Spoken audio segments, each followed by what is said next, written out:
And it's a year of records for the UK's top literary award, as British-Nigerian author Bernardine Evaristo becomes the first black woman to win the prize in its 50-year history, and Canadian literary star Margaret Atwood, the oldest author to win at 79. The two are sharing the spotlight after the Booker Prize panel of judges decided to break the rules and split the £50,000 prize. France 24's book critic Kathy Clifford is with us to tell us more. Hello, Kathy. Let's start with Bernardine Evaristo. Tell us a little bit more about her and her novel. So Bernardine Evaristo is a 60-year-old literary activist and author. She has Nigerian heritage, and this is her 8th novel, Girl, Woman, Other. Now, it's told from the point of view of 12 different voices. They're mostly women, they're mostly black, mostly British, several queer characters, also one non-binary character. And so each one has a chapter. The stories overlap and intertwine. They span across decades, across different parts of the UK.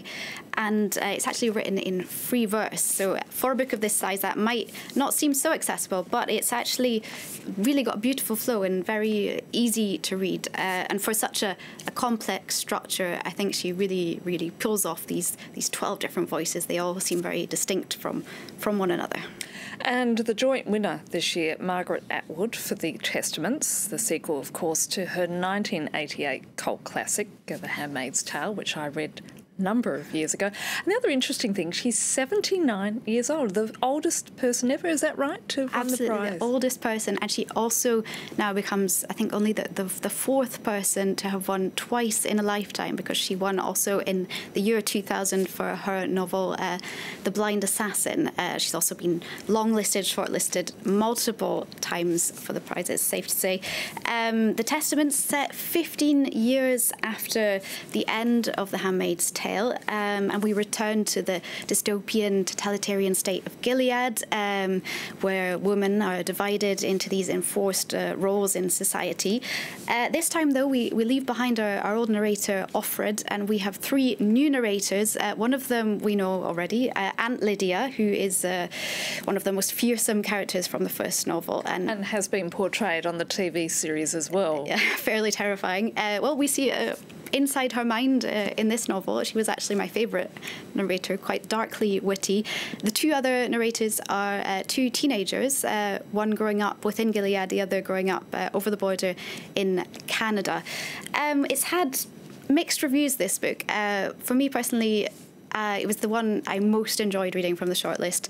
I was just a tiny bit disappointed as well, though, which I can't really explain why, because I don't want to give too much away, but I will say some situations just didn't quite feel realistic within Gilead, but then I think Atwood is also injecting some hope into that. Do you think you've been spoilt by the TV series? I actually only watched part of the first season because it's so gruesome. I almost prefer to imagine it in my mind than watch it, reading the novels. So I'm not sure.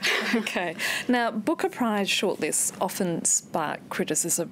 Tell us a little bit more about this particular one. So this is the longest shortlist in recent history. The average book length was 530 pages, so quite a challenge to get through that shortlist.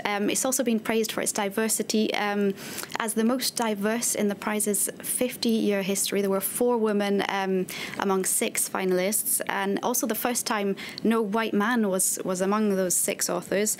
The other authors on that list were Elif Shafak, the Turkish-British author and activist, former Booker Prize winner Salman Rushdie, also British-American author Lucy Alman, and the youngest on there in his early 30s, the Nigerian author Chigozie Obiama.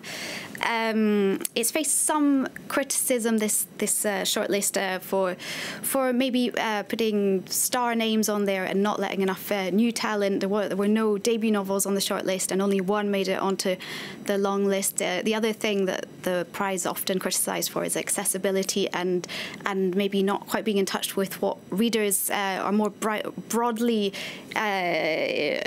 connecting with. So once again, the books that sold best on the long list this year didn't make it into the shortlist. Kathy Clifford, thank you for that. Of course, Kathy going through this year's Booker Prize winners. And a reminder of what's making headlines.